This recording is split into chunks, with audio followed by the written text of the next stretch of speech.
سورج کی روشنی انتہائی ضروری، لیکن اللہ رب العزت نے سورج کی روشنی کو انتہائی آسان، عام اور مفت کر دیا، کچھ مشکل نہیں رکھا۔ پانی انتہائی ضروری، پانی اللہ نے وافر کر دیا۔ تو اللہ تعالیٰ کی رحمت کیا ہے کہ جو چیز انسان کے لیے جتنی زیادہ ضروری ہوتی ہے اللہ تعالیٰ اس کو اتنا آسان کر دیتے ہیں۔ حضرت علامہ آلوسی رحمۃ اللہ نے لکھا ہے اس کو، فرمایا خالطوہم لتکونوا مثلہم، کہ ان اللہ والوں کے ساتھ اتنا تعلق رکھو، اتنا آنا جانا رکھو، اتنا واسطہ رکھو ان جیسے لوگوں۔ ہمارے سلسلہ عالیہ نقشبندیہ کے جو معمولات ہیں نا وہ 6 ہیں: مراقبہ، وقوف قلبی، تیسرا درود شریف، چوتھا قرآن مجید کی تلاوت، پانچواں استغفار اور چھٹا رابطہ شیخ۔ ہاتھ کام کاج میں مشغول اور دل اللہ رب العزت کی یاد میں مشغول، یہ ہے وقوف قلبی۔ مراقبہ اور وقوف قلبی جتنا ہی کرے گا، جتنا مراقبہ کرے گا، جتنا وقوف قلبی کرے گا، ناغہ نہیں کرے گا، اللہ تعالیٰ کے ساتھ تعلق بڑھتا چلا جائے گا۔ سلسلہ عالیہ نقشبندیہ کا یہ تعلق شیخ در شیخ چلتے چلتے چلتے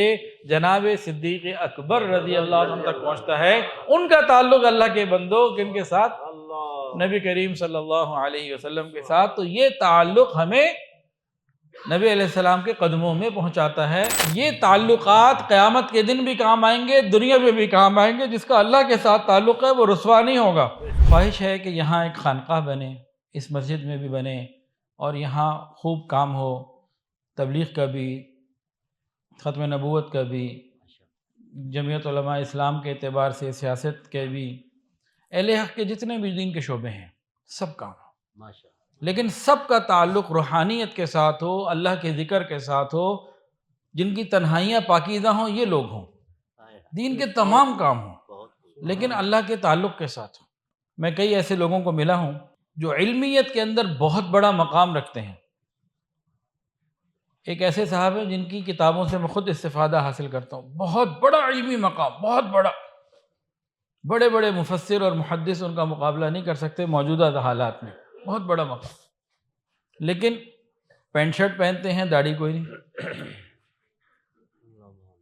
علمیت ایسی اللہ نے عطا کی اور ادھر سے کچھ بھی نہیں۔ ایک اور صاحب سے کچھ عرصہ پہلے ملاقات ہوئی، بہت مشہور، اپنی ایک شعبے میں، ایک فیلڈ کے اندر، لیکن ان کے ساتھ جب بیٹھا تو کسی قسم کی کوئی روحانیت، کوئی ایسی چیز، کوئی نورانیت محسوس ہی نہیں ہوئی۔ تو اس وقت دین کا کام کرنے والے 2 طرح کے لوگ ہو گئے، ایک وہ جو صرف الفاظ اور دماغ کی صلاحیت کی بنیاد پر علم یاد کر کے بیان کر رہے ہیں، ایک وہ ہیں، اور ایک وہ ہیں جن کو صحیح اللہ والے کہا جائے، صحیح کام کیا، جو دل اور دماغ دونوں اللہ تعالیٰ کے ساتھ جوڑ کے کام کریں۔ دونوں کی محنتوں میں فرق ہے۔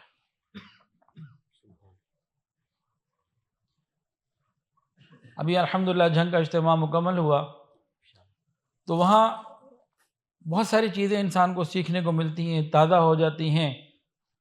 تو ایک چیز بڑی اہم حضرت کے خلیفہ تھے وہاں، انہوں نے بیان کی، بہت مجھے اچھا لگا، بہت مزہ آیا، عجیب نکتہ تھا، تو وہ میں آپ کے سامنے رکھتا ہوں۔ قرآن کی جو آیت پڑھی نا میں نے، یا ایھا الذین آمنوا اتقوا اللہ وکونوا مع الصادقین، اے ایمان والو تقوی حاصل کرو۔ یہ تقوی حاصل کرنا حکم ربی ہے، حکم ہے۔ اب تقوی کیا ہے؟ تقوی کے درجات ہیں۔ اب متقی ہونا بظاہر لگتا ہے کہ بڑا مشکل ہے۔ متقی، بھئی فلاں متقی ہے، فلاں متقی نہیں ہے، تو ایک عام آدمی کو ایک عام نظر سے لگتا ہے کہ متقی ہونا مشکل ہے۔ اچھا، ہم سب کے دلوں میں یہ بات ہے کہ نہیں، متقی ہونا آسان ہے کہ مشکل؟ مشکل ہے۔ تصور تو یہی لگتا ہے نا ایک نظر سے کہ متقی ہونا مشکل ہے۔ تو انہوں نے کہا کہ دیکھو لگتا تو ہے یہ مشکل، لیکن اللہ کی رحمت کو اگر دیکھیں تو سانس لینے کے لیے آکسیجن انتہائی ضروری، اس کے بغیر زندہ نہیں انسان رہ سکتا۔ اللہ نے آکسیجن کو کھلا اور عام کر دیا اور آسان کر دیا، کچھ مشکل نہیں رکھا۔ سورج کی روشنی انتہائی ضروری، لیکن اللہ رب العزت نے سورج کی روشنی کو انتہائی آسان، عام اور مفت کر دیا، کچھ مشکل نہیں رکھا۔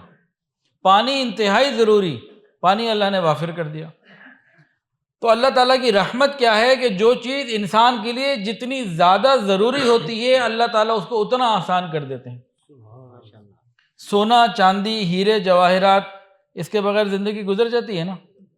اگر یہاں کوئی بندہ ہے جس کے پاس سونا نہیں ہے یا ہیرے جواہرات نہیں ہے تو زندگی تو گزر رہی ہے نا، لیکن سورج کے بغیر، آکسیجن ہوا کے بغیر تو زندگی، پانی کے بغیر تو نہیں گزرے گی۔ تو سونا چاندی قیمتی بہت، لیکن آدمی کی ضرورت نہیں، اس لیے اللہ نے اس کو آسان نہیں رکھا۔ تو معلوم کیا ہوا، جس چیز کی جتنی ضرورت ہوتی ہے اللہ تعالیٰ اس کا حصول اتنا آسان کر دیتے ہیں۔ تو تقوی کی ضرورت بہت زیادہ ہے، بظاہر لگتا ہے کہ یہ مشکل ہے اس کا حصول، لیکن اللہ تعالیٰ نے اس کو بہت آسان کر دیا۔ وہ کیسے کر دیا؟ فرمایا کہ تم اللہ والوں کے ساتھ ہو جاؤ، ان کے پاس آنا جانا رکھو، بس ایک پیکج ہے، سنگل پیکج۔ اللہ والوں کے ساتھ اپنا تعلق رکھو، آنا جانا رکھو، رابطہ رکھو، بس تقوی خود بخود مل جائے گا۔ اتنا آسان اللہ نے کر دیا۔ اب اگر ہم یہ بھی نہ کریں تو پھر قصور تو ہمارا نکلا۔ تو ایک بات تو یہ ہوگی کہ تقوی کا حصول مشکل نہیں ہے، لگتا ہے مشکل ہے کوئی نہیں، بس آنا جانا شروع کر دیں۔ اب اگلی بات، کتنا آنا جانا شروع کر دیں؟ بھئی سال میں ایک دفعہ 3 دن کے لیے چلے گئے جھنگ اجتماع میں کافی ہے، بہت ہے، کیا کرنا ہے اس سے زیادہ؟ 3 دن نہیں، اس سے گزارا نہیں ہوگا۔ کتنا تعلق؟ تفسیر روح المعانی میں حضرت علامہ آلوسی رحمۃ اللہ نے لکھا ہے اس کو، فرمایا خالطوہم لتکونوا مثلہم، کہ ان اللہ والوں کے ساتھ اتنا تعلق رکھو، اتنا آنا جانا رکھو، اتنا واسطہ رکھو، ان جیسے لگو، ان جیسے لگنے لگو۔ اب ایک شعر ہے، مجھے صحیح یاد نہیں رہتا، پسند مجھے بہت ہے، کوشش کرتا ہوں صحیح سنا سکوں۔ حضرت کی زبانی کئی دفعہ سنا، کتاب میں کئی دفعہ پڑھا، تو سناتا ہوں، کچھ اللہ نے چاہا تو ٹھیک سنا دوں گا۔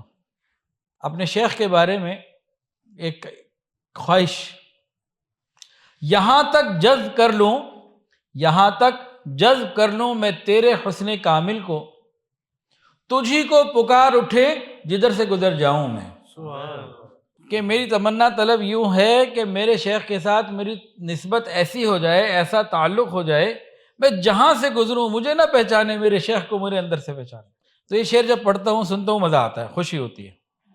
اس وجہ سے بھی خوشی ہوتی ہے کہ الحمدللہ میں کہیں بھی چلا جاؤں، اللہ نے اللہ اس میں عافیت مانگتے ہوئے، میں کوئی بڑائی کا بول نہیں بول رہا، اما بنعمت ربک فحدث، نعمت کا اظہار کر رہا ہوں ترغیب کے لیے، شوق کے لیے، اور اللہ سے عافیت مانگتے ہوئے کہ میرے رب اس کو قیامت کی صبح تک قائم رکھنا، کوئی درمیان میں ایسی آفت، کوئی مصیبت، کوئی آزمائش نہ آ جائے، جیسے بلعام باعور پر آ گئی، شیطان پر آ گئی، عبادت گزار تو تھے یہ، مردود ہو گئے۔ تو عافیت کے طلب رکھتے ہوئے، دل میں خوف خدا رکھتے ہوئے اللہ سے یہ مانگتا ہوں، یہ اطلاع دے رہا ہوں کہ کہیں بھی چلا جاؤں الحمدللہ لوگ مجھے دیکھ کے میرے شیخ کی نسبت فوراً پہچان لیتے ہیں۔ یہ 1 2 4 دفعہ میرے ساتھ نہیں ہوا، اور یہ صرف لاہور میں نہیں ہوا، کئی ممالک میں، کئی شہروں میں، کئی جگہ پہ ایک ایسا آدمی جو مجھے نہیں جانتا، میں اسے نہیں جانتا، وہ دیکھ کے کہتے ہیں آپ پیر ذوالفقار صاحب سے تعلق رکھتے ہیں، آپ ان کے مرید ہیں، یا کوئی کہتا ہے آپ ان کے خلیفہ ہیں، کوئی کہتا ہے آپ ان کے بیٹے ہیں، میں خوش ہو جاتا ہوں۔ میرے لیے بڑا سرمایہ ہوتا ہے یہ۔ قیامت کے دن نا میرے پاس اعمال تو کوئی نہیں ہے، کون سی خرابی ہے جو میرے اندر نہیں ہے، لیکن سب سے پہلے تو اللہ سے یہی مانگتا ہوں اللہ قیامت کے دن حساب نہ لے، بغیر حساب کے مغفرت فرما۔ لیکن اگر پوچھا کہ ابراہیم کیا لے کر آئے ہو، تو ارادہ یہ ہے کہ اگر ہمت ہوئی اور کہہ سکا تو یہی عرض کروں گا، اللہ میرے شیخ کے ساتھ گزرے ہوئے جو میرے لمحات زندگی کے ہیں وہی میرا سرمایہ ہے، باقی تو میرے پاس کچھ نہیں۔ تو یہ اللہ والوں کے ساتھ ایک تعلق، ایک محبت، یہ بڑا قیمتی ہے۔ قیامت کے دن کا ایک حال، نبی علیہ الصلوۃ والسلام بہت سے لوگوں کی شفاعت کریں گے، لوگ جنت میں جائیں گے، پھر مختلف اور اولیاء اور مختلف لوگ، گھر والے، حفاظ قرآن، حجاج، شہداء کرام، علماء، یہ شفاعت کریں گے سب۔ تو مختلف لوگوں کو آہستہ آہستہ درجہ بدرجہ شفاعت کا حق ملے گا۔ تو اس میں علماء کو جو شفاعت کا حق ملے گا وہ بڑا عجیب ہے، اور انشاءاللہ تعالی مشائخ بھی اس میں شامل ہوں گے۔ ایک حافظ قرآن جس نے قرآن کے حلال کو حلال جانا اور حرام کو حرام، وہ 10 لوگوں کی سفارش کرے گا۔ ایک شہید 70 لوگوں کی، اور ایک حاجی صاحب جنہوں نے حج مبرور کیا ہو 400 لوگوں کی، ایک یہ علماء جو اللہ والے ہوں گے، یہ کتنے کی سفارش کریں گے؟ حدیث کے اندر آتا ہے، یہ بات مفہوم موجود ہے، معرف القرآن میں بھی کہیں میں نے پڑھا ہے۔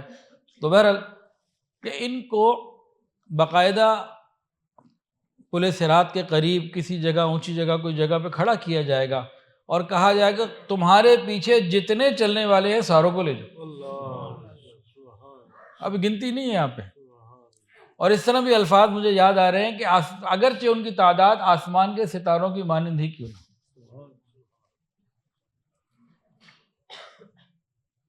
تو ان اللہ والوں کے ساتھ تعلق یہ ہمارے لیے بڑا خیر کا ذریعہ ہے۔ کتنا تعلق، مضبوط تعلق، پہچان میں آنے والے بنے، پہچان میں آنے والے بنے۔ میں تو اللہ کا شکر ادا کرتا ہوں کہ میرے شیخ کی مجھے کال آتی ہے، یعنی کہ میرے لیے تو بڑی تسلی کا ایک ذریعہ۔ یہ ساری باتیں میں ترغیب کے لیے بتا رہا ہوں، خود نعوذ باللہ یہ نہ کوئی سمجھے کہ میں اپنے آپ کو کوئی بڑا سمجھ رہا ہوں۔ میں بھی رابطہ کرتا ہوں، کبھی حضرت جی کی بھی کال آ جاتی ہے، کوئی تو یاد کرتا ہے نا۔ یہ تعلق ہونا چاہیے، مضبوط اور گہرا تعلق۔ اس کے لیے جو ہے نا وہ یہاں سے انشاءاللہ تعالیٰ باقاعدہ ہم ترتیب بنائیں گے کہ آپ حضرات بھی، حضرت مولانا مسعود صاحب دامت برکاتہ العالیہ بھی، اور بھی وقتاً فوقتاً 3 دن کے لیے، 5 دن کے لیے، 10 دن کے لیے جھنگ میں جائیں۔ میں نے وہاں شیخ الحدیث صاحب سے بھی، وہاں الحمدللہ وہاں تیاری پہلے سے ہی ہے، اور مزید بھی وہاں ہمارے مولانا دلگیر خان صاحب ہیں، وہ انتظامات کرتے ہیں، ان کے ذریعے وہاں سے بات کر لی ہے۔ آلریڈی بھی ان کا نظام ہے، میرے کرنے کی وہ بات نہیں تھی لیکن میں نے بھی کر لی ہے۔ تو یہاں سے کچھ لوگ 3 5 دن کے لیے وہاں جائیں، چند دن وہاں رہیں، اسباق تازہ کریں، اس تعلق کو بڑھائیں۔ اچھا جی، ہمارے سلسلہ عالیہ نقشبندیہ کے جو معمولات ہیں نا وہ 6 ہیں، 6 معمولات ہیں۔ کون سے 6 ہیں؟ مراقبہ، وقوف قلبی، 2 یہ ہو گئے، مراقبہ اور وقوف قلبی۔ ان کی تفصیلات انشاءاللہ بتاتا ہوں۔ پچھلی دفعہ مولانا نے فرمایا تھا کہ تصوف پہ بات ہو تو پھر دن میں یہ آیا کہ کیا کہتے ہیں معمولات کو بھی کھولا جائے۔ ہم یہ تو سن لیتے ہیں کہ معمولات کرنے ہیں، لیکن ان کی طریقہ اور ان کے فضائل اور ان کے اثرات وہ کم ہی ڈسکس ہوتے ہیں، میں خود بہت کم کرتا ہوں۔ تو 6 معمولات ہیں، جن میں ایک مراقبہ، دوسرا وقوف قلبی، 2 یہ ہو گئے۔ تیسرا درود شریف، چوتھا قرآن مجید کی تلاوت، اور 5واں استغفار، اور 6واں رابطہ شیخ۔ یہ 6 ہیں، ترتیب جو بھی پہلے دوسرا بولی جائے تو ٹوٹل یہ 6 ہیں۔ ان 6 معمولات کے اندر 4 تعلقات ہیں اور 5واں زندگی بھر کے گناہوں کی معافی کی درخواست ہے۔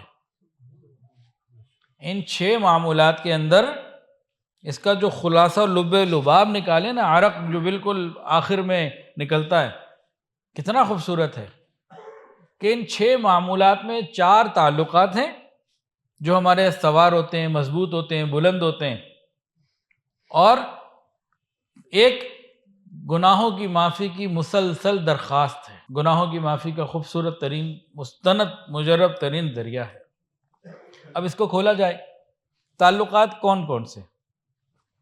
وقوف قلبی اور مراقبہ۔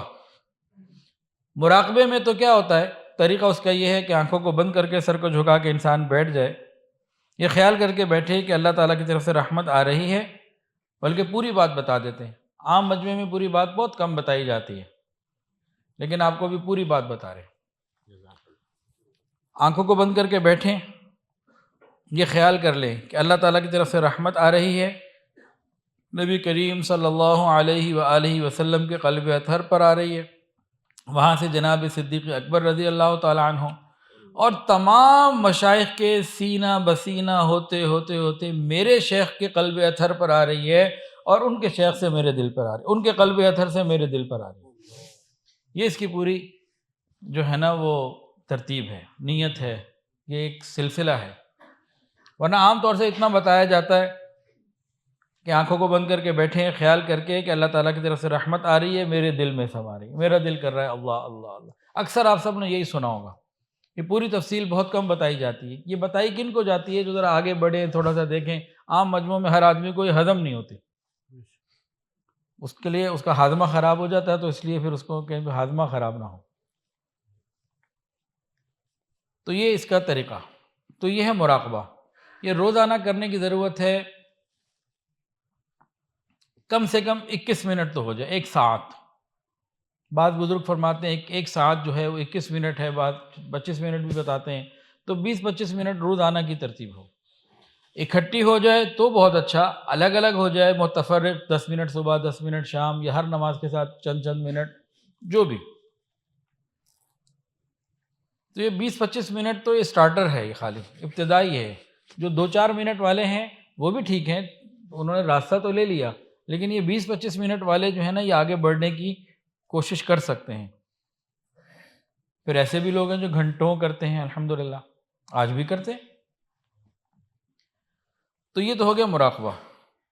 اب اس کے فوائد اور اثرات کیا ہیں؟ مراقبے کے فوائد اور اثرات میں سلسلہ عالیہ نقشبندیہ کے 35 اسباق ہیں، معمولات 6 ہیں، اسباق 35 ہیں۔ ان 6 معمولات میں سے ایک مراقبہ ہے۔ جب مراقبہ انسان لطیفہ قلب کا کرتا ہے اور وہ جاری ہو جاتا ہے، تو پھر دوسرا، تیسرا، چوتھا، 5 لطیفہ قلب، روح، سر، خفی، اخفا، نفس، قالبیہ، پھر آگے چلتا ہے سلسلہ۔ تو لطیفہ قلب کے مراقبے کے اثرات کیا ہیں؟ جو پابندی سے، جو سالک پابندی سے کرتا رہے، روز وقت لگائے، تو 2، 3، 4، 5 مہینے میں سب کا اپنا اپنا۔ یہ کوئی کورس نہیں کہ پڑھا اور کراس کر دیا، نہیں، یہ کیفیت سے گزرنا ہے، محنت ہے۔ تو 2، 3، 4، 5 مہینے کے بعد قلب کی کیفیات تبدیل ہونا شروع ہوتی ہے، وہ انسان محسوس کرتا ہے۔ اگر میں آپ سے پوچھوں بھئی ہمارا دل کہاں ہے، آپ کہیں گے سب یہاں پہ۔ بھئی یہ کس نے بتایا؟ بھئی ڈاکٹر نے بتایا، کلینک میں گئے تھے، انسان کا پورا جسم بنا ہوا تھا، اس میں لکھا ہوا تھا دل ادھر ہے، کسی نے بتا دیا کہ دل کہاں ہے۔ کیا ہمارے دل نے بھی بتایا کہ میں ادھر ہوں؟ مزہ تو تب ہے کہ ہمارا دل بتائے کہ ہاں میں ادھر ہوں، کچھ ہوں میں۔ ارے وہ دل جس میں اللہ فرماتے ہیں میں 7 زمینوں میں نہیں آتا، 7 آسمانوں میں نہیں آتا، میں تیرے دل میں، بنی ابن آدم کے دل میں سما جاتا ہوں۔ کیا یہ اتنا خاموش ہے کہ ہمیں نہ پتہ لگے یہ کہاں ہے؟ ہاں مردہ ہے تو پھر پتہ نہیں چلتا۔ اگر یہ دل پہ محنت ہو جائے، یہ زندہ ہو جائے، یہ جاری ہو جائے، اور قلب کوئی قیمتی بن جائے، اتنا تو قیمتی ہے کہ اللہ فرماتے ہیں کہ نہ 7 زمین میں سماتا ہوں، نہ 7 آسمان میں سماتا ہوں، میں مومن بندے کے دل میں سما جاتا ہوں۔ اتنی تو یہ وسعت رکھتا ہے۔ تو یہ ہمیں کیوں نہیں پتا کہ ہمیں کیوں نہیں بتاتا کہ ہم نے اس پہ محنت نہیں کی؟ لوہا محنت ہوئی، ہزاروں ٹن وزن لے کے آسمانوں میں اڑا ہے۔ ہوائی جہاز اب تو بڑے بڑے آ گئے، اس میں 600 بندہ بیٹھ جاتا ہے، گراؤنڈ پلس 1، 2 منزلہ ہوائی جہاز بھی آ گئے۔ بحری جہاز دیکھیں، 10-10، 20-20 منزلہ، کتنے ہزاروں لوگ اس میں ایک وقت میں آ جاتے ہیں، ٹنوں، کتنے میٹرک ٹن وزن، اور پانی میں وہ لوہا ڈوبتا نہیں۔ بندے نے لوہے پہ محنت کی، پانی پہ بھی تیر رہا ہے، حالانکہ ڈوبنے والی چیز ہے، لوہے پہ محنت کی، ہواؤں میں اڑ رہی ہے، حالانکہ وہ اڑنے والی چیز نہیں ہے، وہ اڑ رہی ہے۔ یہ قلب، اس پہ اگر محنت ہو تو یہ بھی اوپر پہنچتا ہے۔ اس کا تعلق بھی عرش الہی سے اور اوپر عالم امر سے ہوتا ہے، اس کے لیے ہمیں محنت کرنی ہے۔ تو جب انسان محنت کرتا ہے، چند مہینوں کے بعد قلب کے اوپر اثرات آتے ہیں۔ وہ کون سے ہیں؟ کبھی حرارت، گرمی محسوس ہوتی ہے، کبھی حلاوت، ٹھنڈک سی محسوس ہوتی ہے، کبھی حرکت، باقاعدہ دھڑکنا۔ ایک تو اس کی اپنی ہارٹ بیٹ ہے جو 24 گھنٹے چل رہی ہے، وہ ہر انسان کی ہے، مسلمان یا کافر، وہ الگ چیز ہے، لیکن جو ذکر کی وجہ سے حرکت ہوتی ہے وہ الگ چیز ہے۔ یہ پھڑکتا ہے۔ کیسے پھڑکتا ہے؟ بقرعید میں آپ نے کبھی گوشت دیکھا ہوگا کہ ذبح کرنے کے بعد اب قصائی گوشت بنا رہا ہے اور گوشت پڑا ہوا ہے سائڈ پہ اور وہ تھوڑا تھوڑا ہل رہا ہے، کسی نے دیکھا ہے؟ ذبح ہونے کے گھنٹوں بعد گوشت ہل رہا ہوتا ہے، پھڑک رہا ہوتا ہے، تو اس طریقے سے یہ پھڑکن شروع ہو جاتی ہے. خالی دھڑکن نہیں، پھر پھڑکن بھی آتی ہے، وہ انسان محسوس کرتا ہے لیکن محنت کے بعد.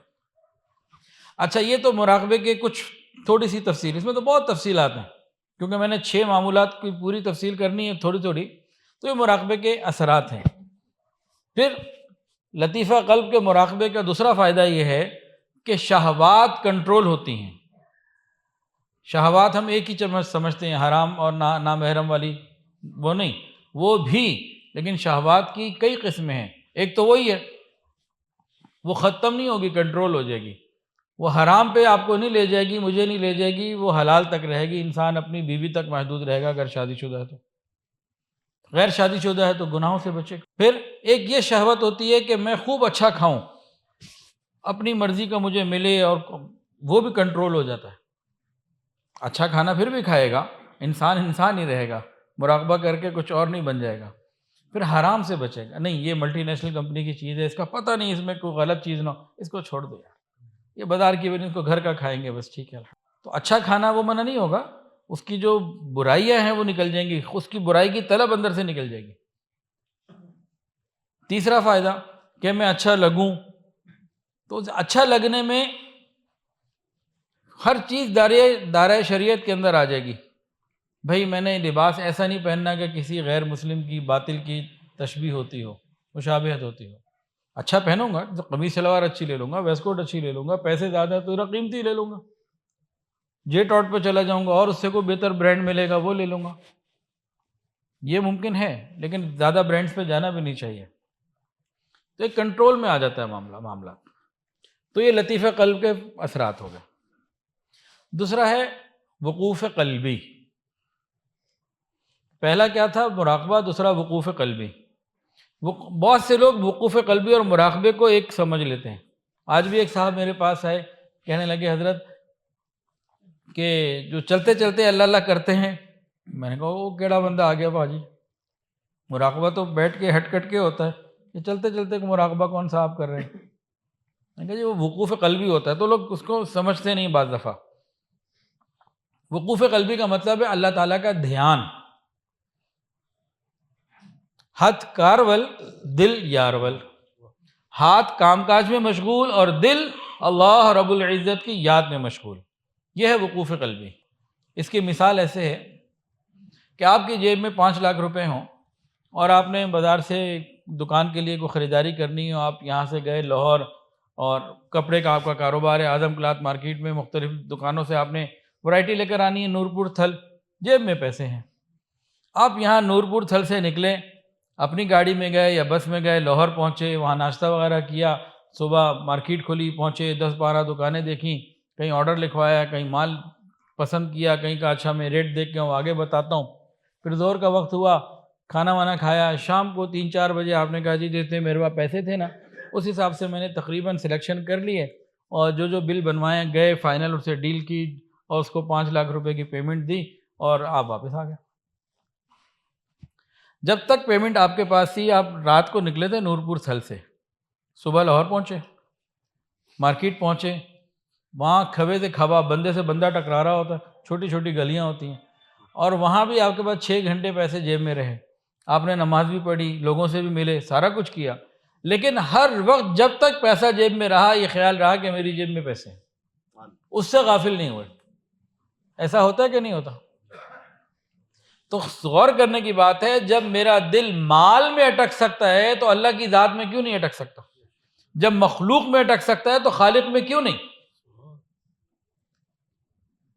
اس کی دوسری مثال وقوف قلبی کی. کس چیز کی مثال بتا رہا ہوں؟ وقوف قلبی کی دوسری مثال.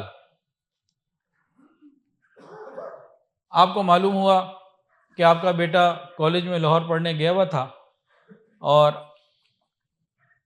اس کا رزلٹ آنے والا ہے. اس نے وہاں سے لاہور سے فون کیا، ابا جان آج میرا رزلٹ کا دن ہے تو دعا کیجئے میں کامیاب ہو جاؤں، اور پھر یہ ہے کہ میں انشاءاللہ تعالیٰ اس کے بعد بس لوں گا اور سیدھا یہاں آؤں گا، اور جو بھی ہے وہ آپ سے بات چیت میری فون پہ نہیں ہوگی، میں آ کے آپ کو اطلاع کروں گا رزلٹ کی، تو آپ دعا کریں. اور اس نے فون بند کر دیا.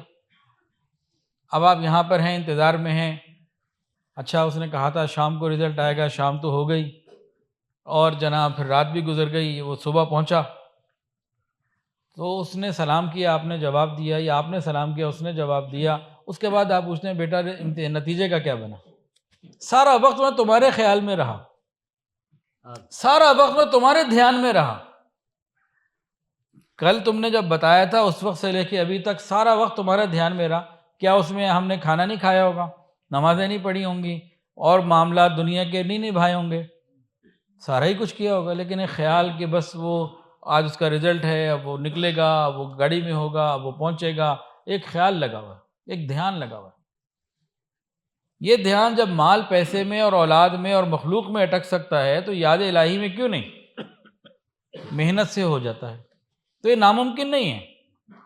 اسی چیز کو قرآن میں اللہ پاک نے بیان فرمایا، رجال اللہ تلہیہم تجارت ولا بیع عن ذکر اللہ، وہ لوگ جنہیں خرید و فروخت یاد الہی سے غافل نہیں کرتی۔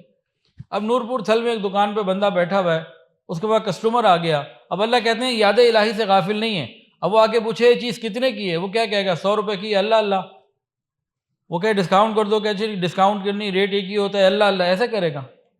نہیں، وہ اس سے بات کرے گا ایسے جیسے سب بات کرتے ہیں، لیکن دل اللہ کی یاد کے ساتھ جڑا ہوگا، دل کا تعلق رب کے ساتھ ہوگا۔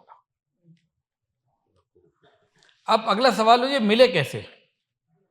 مراقبہ تو چلو سمجھ میں آتا ہے کہ کیسے ملے، وقوف قلبی بہت سے لوگوں کو سمجھ میں نہیں آتا، اتنی چلو بات سمجھ میں آ گئی کہ ہاں یہ کوئی چیز ہے، مجھے کیسے ملے؟ یہ بھی تو بات ہے نا، میں کیسے حاصل کر سکتا ہوں؟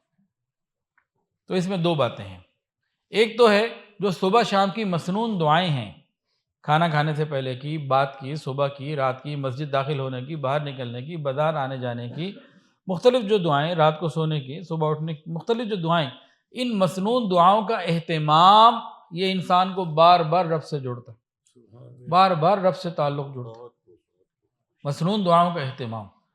اور دوسرا ایک خیال لگانا کہ بس میرا دل اللہ کی طرف ہے، ایک ہے اللہ اللہ کرنا، وہ ہے مراقبہ، وہ الگ، ایک یہ ہے کہ دل اللہ کی طرف ہے، دھیان۔ تو یہ ہو گیا وقوف قلبی، تو دو چیزیں ہو گئیں، ایک مراقبہ اور ایک وقوف قلبی۔ تیسری چیز قرآن مجید کی تلاوت، اس کے اوپر بہت زیادہ بات کرنے کی ضرورت نہیں ہے کیونکہ یہ بہت عام اور کھلی بات ہے، فَقْرَؤُوا مَا تَيَسَّرَ مِنَ الْقُرْآنِ، اور وَرَتِّلِ الْقُرْآنَ تَرْتِيلًا، تو قرآن مجید کی تلاوت۔ اچھا جی، تین ہو گئی، چوتھی چیز درود شریف، اللہم صلی علی سیدنا و مولانا محمد وعلی آل سیدنا و مولانا محمد وبارک وسلم، یہ بھی انتہائی واضح ہے، اس میں بھی کوئی تفصیل کی ضرورت نہیں۔ چار چیزیں ہو گئیں۔ پانچویں چیز استغفار، استغفروا ربکم انہ کان غفارا، تو یہ بھی بہت آسان ہے سمجھنے کے لیے، انسان پڑھتا رہے دن میں صبح شام 100 مرتبہ، استغفر اللہ ربی من کل ذنب واتوب الیہ۔ چھٹا ہے رابطہ شیخ۔ اب رابطہ شیخ کیا ہے؟ کہ انسان جن سے بیت ہے، انسان جن سے بیت ہے ان سے رابطے اور تعلق میں رہے، آنا جانا رکھے۔ اب یہاں چونکہ میں ایسے بات کر رہا ہوں جیسے اپنے گھر میں بات کرتے ہیں، تو میں ایک مثال آپ کو دیتا ہوں۔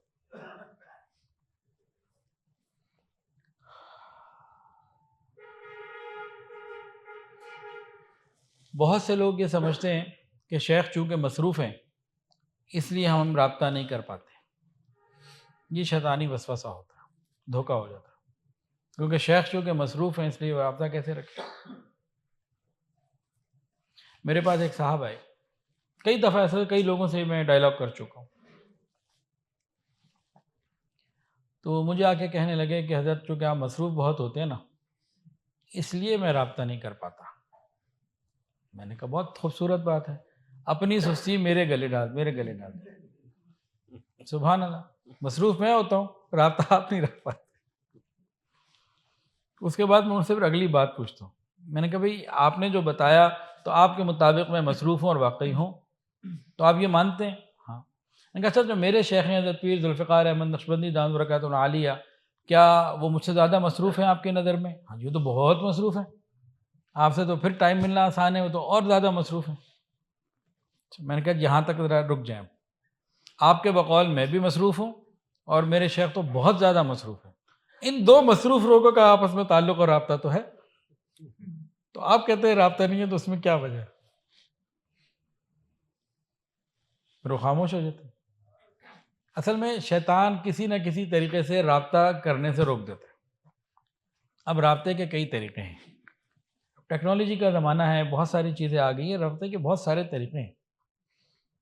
ایک تو ہے کہ انسان مجلس میں آنا جانا رکھے،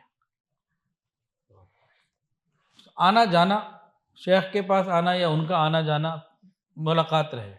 ملاقات ممکن نہیں رہی تو معمولات کی پابندی ہے، اور واٹس ایپ کے ذریعے رابطہ ممکن ہے، تو جنہوں نے رابطہ کرنا ہوتا ہے وہ راستہ نکال ہی لیتے ہیں، جنہوں نے کرنا نہیں ہوتا ان کے لیے پھر 10 باتیں آ جاتی ہیں، مشکل ہے۔ اس رابطے سے فائدہ کیا ہوتا ہے؟ ایک تو یہی فائدہ ہوتا ہے کہ جس کے ساتھ رابطہ ہوتا ہے انسان ان کی صفات کو اپنانے لگتا ہے۔ امام غزالی رحمۃ اللہ نے لکھا ہے اللہ تعالیٰ نے انسان کو بنایا ایسے ہے کہ جس کے ساتھ رہتا ہے اس کی صفات کو خود بخود اپنے اندر لے لیتا ہے، طبیعتیں ایک دوسرے کی صفات کو چوری کر لیتی ہیں، پتہ نہیں چلتا۔ چوری کا لفظ اس لیے بولا کہ پتہ ہی نہیں چلتا، ایسے ہی کام ہو جاتا۔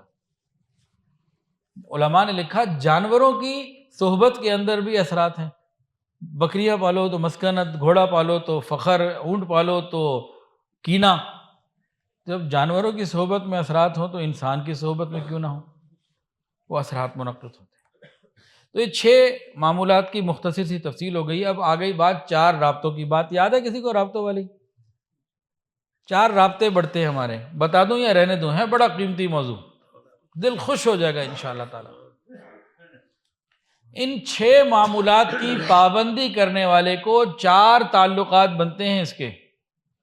مراقبہ اور وقوف قلبی سے تعلق رب کا، مراقبہ اور وقوف قلبی جتنا ہی کرے گا، جتنا مراقبہ کرے گا، جتنا وقوف قلبی کرے گا، ناغہ نہیں کرے گا، اللہ تعالیٰ کے ساتھ تعلق بڑھتا چلا جائے گا۔ قرآن مجید کی تلاوت روز کرتا رہے گا، کلام اللہ کے ساتھ تعلق بڑھتا رہے گا۔ درود شریف روز پڑھتا رہے گا، صبح شام تحفے بھیجے گا مدینے، رسول اللہ صلی اللہ علیہ وسلم کے ساتھ تعلق بڑھتا رہے گا۔ شیخ کے ساتھ رابطہ رکھے گا تو اللہ والوں کے ساتھ رابطہ بڑھتا رہے گا۔ یہ چاروں رابطے اتنے قیمتی ہیں، اتنے قیمتی ہیں، اتنے قیمتی ہیں، ارے اس کے لیے تو دنیا کا سودا بھی کر لے تو کچھ نہیں ہے۔ اور کرنا کیا ہے؟ صرف معمولات کرنے ہیں۔ کوئی یہ تو نہیں کہہ رہا کہ جی شیخ سے بیٹھ تو بیت ہو گیا، اب گھر کی رجسٹری اس کے نام کراؤ یا مرغے کھلاؤ یا تیتر کھلاؤ۔ ایک ہمارے میزبان ہیں، ان کا مجھے میسج آیا جی آپ کے لیے تیتر بنائے ہیں، تو میں نے ان سے ایک مذاق میں ایک بات کہی، دل لگی کی، میں نے کہا جی کون سے والے تیتر؟ کچھ ہوتے ہیں آدھے تیتر آدھے بٹیر، تو کون سے والے ہیں؟ آدھے تیتر آدھے بٹیر والے یا پورے تیتر ہیں؟ وہ جناب ان کا اتنا خوبصورت جواب آیا، میں بڑی دیر تک اس جواب کو انجوائے کرتا رہا۔ کہنے لگے زوجین ہیں، نہ آدھے تیتر ہے نہ آدھے بٹیر ہے، جوڑا ہے۔ یا سبحان اللہ، کتنی خوبصورت بات ہو گئی۔ تو یہ تعلقات قیامت کے دن بھی کام آئیں گے، دنیا میں بھی کام آئیں گے۔ جس کا اللہ کے ساتھ تعلق ہے وہ رسوا نہیں ہوگا۔ ہم دنیا کے تعلقات کے اوپر کیسی کیسی باتیں سوچ رہے ہوتے ہیں، میرا فلاں سے تعلق، میرا فلاں سے تعلق، میرا فلاں سے تعلق۔ جس کا اللہ سے تعلق ہو گیا، جس کا قرآن مجید سے تعلق ہو گیا، جس کا رسول اللہ صلی اللہ علیہ وسلم سے تعلق ہو گیا، اور جس کا ان سب کی نسبتوں کے ساتھ اللہ کے کسی پیارے بندے کے ساتھ تعلق ہو گیا، اسے اور کیا چاہیے؟ اتنی بڑی نعمت ہے۔ بیت کے فوائد کتنے ہیں، ایک فائدہ بڑا عجیب ہے، اللہ اکبر کبیرہ۔ حدیث کے اندر آتا ہے المرء مع من احب، جو جس کے ساتھ محبت کرتا ہے قیامت کے دن اسی کے ساتھ ہوگا۔ جو جس سے محبت کرتا ہے قیامت کے دن اسی کے ساتھ ہوگا۔ المرء مع من احب۔ صحابہ کرام کو اس حدیث سے بات سن کے جتنی خوشی ہوئی، کہتے ہیں ہمیں کسی اور بات سے اتنی خوشی ہوئی نہیں، کیونکہ سچے عاشق رسول تھے، ان کو تو یہاں گارنٹی مل گئی۔ کہ محبت اور عشق اتنا ہے تو سیدھا سیدھا تعلق ہے، کوئی دوسری بات ہی نہیں، کوئی اور چیز ہی نہیں، کہانی کوئی اور ہے ہی نہیں، ایک ہی بات ہے، یہ ون وے ہے، اس میں دوسرا راستہ، دوسری بات ہی کوئی نہیں۔ اب انسان کسی سے جب بیعت ہوتا ہے نا، تو کبھی کسی کو دیکھا کہ جس سے بغض ہو، نفرت ہو، غصہ ہو، اس سے بیعت ہو، کسی برے سے بیعت ہو؟ بیعت اسی سے ہوگا جس سے عقیدت ہوگی اور محبت ہوگی، یہ بات تو پکی ہے نا، اس کے بغیر بیعت نہیں ہوتا کسی سے، یہ سودا محبت کا اور دل کا سودا ہے۔ تو جب یہ بات یقینی ہے اور وہ حدیث پکی ہے تو کیا ہوا؟ اب جو جس سے بیعت ہوا وہ اپنے شیخ کے ساتھ انشاءاللہ تعالیٰ قیامت کے دن ہوگا۔ اب شیخ اپنے شیخ کے ساتھ ہوں گے، کیا خیال ہے؟ اللہ ہمارے ایمانوں کی حفاظت فرمائے اور اللہ ہر فتنے سے محفوظ فرمائے، برے انجام سے محفوظ فرمائے۔ اگر ساری چیزیں ٹھیک رہیں، اللہ تعالیٰ کی مدد شامل حال رہے، ان چیزوں کو سامنے رکھتے ہوئے بات کر رہا ہوں، یہ تکبر یا بڑائی کا بول نہیں، بہت ڈرتے ہوئے اللہ کے سامنے، اللہ عافیت رکھے۔ بھئی میرا تعلق میرے شیخ کے ساتھ ہے اور محبت کا تعلق ہے، تو ان باتوں کو دیکھتے ہوئے تو قیامت کے دن مجھے میرے شیخ کے ساتھ ہونا چاہیے انشاءاللہ تعالی، اللہ عطا فرما دے۔ ان کا اپنے شیخ کے ساتھ تعلق، وہ ان کے ساتھ، وہ کون ہے؟ حضرت مولانا غلام حبیب رحمۃ اللہ علیہ، مرشد اعلیٰ مولانا غلام حبیب رحمۃ اللہ علیہ۔ ان کا تعلق پھر اپنے شیخ کے ساتھ حضرت مولانا خواجہ عبد المالک صدیقی رحمۃ اللہ علیہ کے ساتھ، ان کا پھر آگے پھر آگے پھر آگے سلسلہ عالیہ نقشبندیہ کا یہ تعلق شیخ در شیخ چلتے چلتے چلتے جناب صدیق اکبر رضی اللہ عنہ تک پہنچتا ہے۔ ان کا تعلق اللہ کے بندوں کن کے ساتھ؟ نبی کریم صلی اللہ علیہ وسلم کے ساتھ۔ تو یہ تعلق ہمیں نبی علیہ السلام کے قدموں میں پہنچاتا ہے، یوں واسطہ بواسطہ۔ تو یہ معمولی چیز تو نہیں ہے، اس کی قدر کی ضرورت ہے۔ تو یہ معمولات کی پابندی اور سارا کچھ انسان کے لیے خیر کا ذریعہ بن جاتا ہے، اور ان 6 معمولات کی پابندی سے 4 تعلقات ہمارے بنتے ہیں۔ اور یہاں اب بات کو میں سمیٹتا ہوں، آخر کی طرف چلتے ہیں۔ یہ بیعت ہو جانا ہمیں دین کے کسی دوسرے شعبے میں کام میں رکاوٹ نہیں ڈالتا، مددگار اور معاون تو بنتا ہے، رکاوٹ نہیں ڈالتا۔ ہم دین کا کوئی شعبہ یا دنیا کا کوئی جائز کام کر رہے ہیں، وہ کریں، وہ تو نہیں چھڑوایا جا رہا۔ بہت سے لوگ ڈرتے ہیں کہ بیعت ہو گئے تو جناب اس چیز سے روک دیا جائے گا، اس سے روک دیا جائے گا، یہ نہ ہو جائے، وہ نہ ہو جائے۔ کچھ بھی نہیں ہوتا، کچھ بھی نہیں ہوتا۔ تو یہ شیطانی وسوسے ہو جاتے ہیں، شیطان پھر بیچ میں گڑبڑ کر ڈالتا ہے۔ تو اس میں کوئی ایسی بات نہیں ہے کہ جی میں اگر بیعت ہو جاؤں تو فلاں کام میں نہیں کر سکتا۔ جو کام شریعت میں جائز ہیں، جو مسنون ہیں، جو کرنے والے ہیں، وہ کرنے ہی کرنے، بغیر بیعت کے بھی کرنے ہیں، بیعت کے ساتھ بھی کرنے ہیں۔ بیعت کے ساتھ ذکر کے اثرات، اللہ والوں کی دعائیں، سلسلے کی برکات، یہ چیزیں شامل ہو جاتی ہیں۔ اور انسان جب معمولات کی پابندی کرتا ہے تو پھر اس کے اندر اور فائدے اس کو ملنے شروع ہو جاتے ہیں۔ اچھا، بہت سارے سالکین کیفیات کے بارے میں پوچھتے ہیں۔ جب کیفیات کا سنتے ہیں نا تو شوق ہوتا ہے کہ بھی میں مراقبہ کروں تو میرے اندر بھی فوری طور پر وہ کیفیات آ جائیں۔ یہ بڑا ہمارے اندر جلد بازی ہوتی ہے، 3 دن مراقبہ کرتے ہیں 5-5 منٹ، اور سوچتے ہیں جی نے مراقبہ کیا ہے، کیفیات ہی نہیں مل رہی، فائدہ ہی نہیں ہو رہا۔ چاہتے ہیں وہ 1 ہفتے کے اندر ہی سیدھا شیخ عبد القادر جیلانی رحمۃ اللہ علیہ بن جائے۔ تو یہاں کیفیات کے حوالے سے انشاءاللہ اس آنے والی اتوار کو جو لاہور میں بیان ہے، پورا بیان صرف کیفیات کے حوالے سے ہے۔ اس کے ایک آدھ چیز میں عرض کر دیتا ہوں۔ ہمارے اختیار میں معمولات کرنا ہے یا کیفیات لانا ہے؟ معمولات۔ پکی بات ہے نا، کیفیات ہمارے اختیار میں نہیں ہے۔ تو جو چیز ہمارے اختیار میں نہیں ہے اس کے پیچھے پڑنا بھی نہیں چاہیے۔ کیفیات محمود ہیں، مقصود نہیں ہیں۔ کیفیات پسندیدہ ہیں، محمود ہیں، مقصود نہیں ہیں۔ مقصود تو ذکر ہے، یاد الہی ہے۔ حضرت تھانوی رحمۃ اللہ، حضرت مولانا اشرف علی تھانوی رحمۃ اللہ لکھا ہے، اللہ تعالیٰ قرآن مجید میں فرماتے ہیں فَاذْكُرُونِي أَذْكُرْكُمْ، میرے بندو تم مجھے یاد کرو میں تمہیں یاد کروں گا۔ جس وقت بندہ یاد الہی میں بیٹھ گیا، فَاذْكُرُونِي اس نے کر لیا، جس وقت بندہ یاد الہی میں بیٹھ گیا، فَاذْكُرُونِي اس نے کر لیا، اذکرکم اب ہوگا، خود بخود ہوگا۔ اس کے اوپر کسی چیز کی ضرورت نہیں. یہ اللہ کا وعدہ ہے. قرآن میں اللہ فرماتے تم مجھے یاد کرو میں تمہیں یاد کروں. کیفیات ملیں نہ ملیں وہ اس کرکم شروع ہو گیا. اس میں ذرا سا بھی شک کرنا نا یہ جائز ہی نہیں. اب انسان ہے دل کرتا ہے کیفیات آئیں تو کیسے ملتی ہیں کیا ملتی ہیں وہ ایک الگ اس کی تفصیل ہے. تاہم ایک اور بات اس میں سمجھنے کی ہے. ہم عبد اللطف ہیں یا عبد اللطیف؟ لطیف اللہ کا نام ہے, لطف مزے کو کہتے ہیں. تو ہم مزے کے بندے ہیں یا اللہ کے یعنی لطیف کے بندے ہیں؟ ہم عبد اللطیف ہیں, عبد اللطف نہیں ہیں. تو عبد اللطیف ہی ہم نے رہنا ہے, عبد اللطف نہیں بننا. مراقبے اور ذکر کی پابندی کرنی ہے اور اللہ کی یاد میں بیٹھنا ہے. باقی جو اس کے در پہ بیٹھ جاتا ہے اس کو وہ عطا کرتے ہیں. جو اس کے در پہ بیٹھ جاتا ہے اس کو عطا فرماتے ہیں. تو وقت کے ساتھ ساتھ مل جائے گا, اس میں جلدی کوئی نہیں, وہ ضرور ملے گا. ہاں بعض رکاوٹیں آ سکتی ہیں جو ہم نے ایسے بیریئر بنا دی ہوں, جیسے آسمان سے بارش برسے تو پرنالے کے اندر اگر گندگی ہوگی تو نیچے جو پانی آئے گا گندہ ہی آئے گا. تو انوارات کی تو بارش ہو رہی ہے لیکن اگر دل کے پرنالے میں کوئی گندگی ہے تو پھر وہ محسوس نہیں ہوگی اس طریقے سے. تو بعض رکاوٹیں ہوتی ہیں جن کو دور کرنے کی ضرورت ہوتی ہے.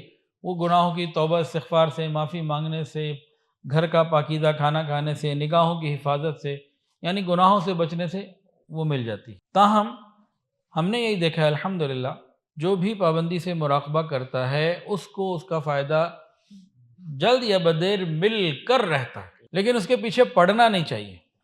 جو سالکین یہ سوچتے ہیں کہ میں نے کیا مراقبہ, مجھے لطف آیا تو میں اور کروں گا, نہیں آیا تو میں نہیں کروں گا, تو یہ مزے کے بندے ہوئے, لطف کے بندے ہوئے, لطیف کے بندے تو نہ ہوئے. اب ایک آخری 2 لائنیں عرض کر کے بات مکمل کر لیتا ہوں.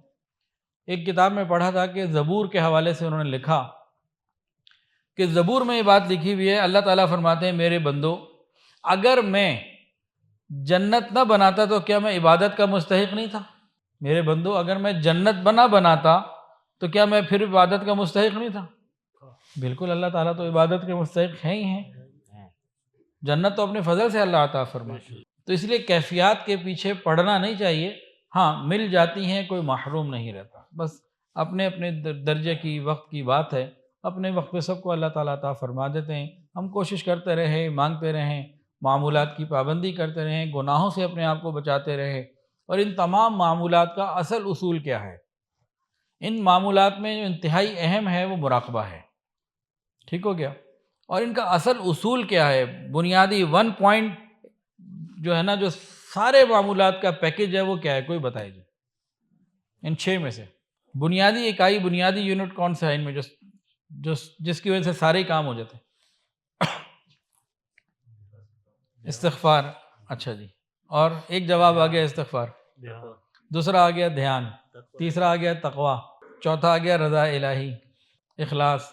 بھائی 6 معمولات کا اصول بتائے نا, تقویٰ, رضا الہی, اخلاص تو بیان ہی نہیں ہوا. 6 معمولات ہیں: مراقبہ, وقوف قلبی, تلاوت قرآن مجید, استغفار, رابطہ شیخ اور قرآن مجید, درود شریف. ان 6 معمولات میں اصل اصول کیا ہے؟ رابطہ شیخ. جس کا رابطہ شیخ ٹھیک رہا سارے معمولات وہ کرے گا, ہر طرف آ جائے گا. بنیادی جو پیکج ہے نا اصل, وہ رابطہ شیخ ہے. جس کا یہ ٹھیک ہو گیا ساری چیزیں شیخ کی صحبت کی برکت سے خود بخود ہو جائیں گی. اور جو باقی طرف زور لگاتا رہے بھرپور ڈٹ کے اور رابطہ چھوڑ دے, آہستہ آہستہ یہ پٹری سے اتر جائے گا. تو اتنی اہمیت ہے اس رابطے کی, اس تعلق کی. یہ پچھلی ساری 5 چیزیں یہیں سے پھر آگے پہنچتی ہیں. یہ ایک مشاہدے کی بات ہے. آپ کہیں جی اس کے اوپر کوئی فتویٰ دے دیں, یہ مشاہدہ ہے. جو آنا جانا رکھتا ہے وہ مراقبہ بھی کر لیتا ہے, وہ سارا کچھ کر لیتا ہے. جو آنا جانا چھوڑ دیتا ہے وہ مراقبہ کر بھی رہا ہوتا ہے, کرتے کرتے آہستہ آہستہ شیطان پیچھے پھینک دیتا ہے. اللہ تعالیٰ سے دعا ہے اللہ تعالیٰ ہم سب کو قبول فرمائے, آپ سب کو قبول فرمائے. وآخر دعوانا ان الحمدللہ. ویڈیو کے نیچے سبسکرائب کے بٹن پہ کلک کریں, بیل کے آئیکن پہ کلک کیجئے تاکہ ہر نئی ویڈیو کی نوٹیفیکیشن آپ کو مل جائے.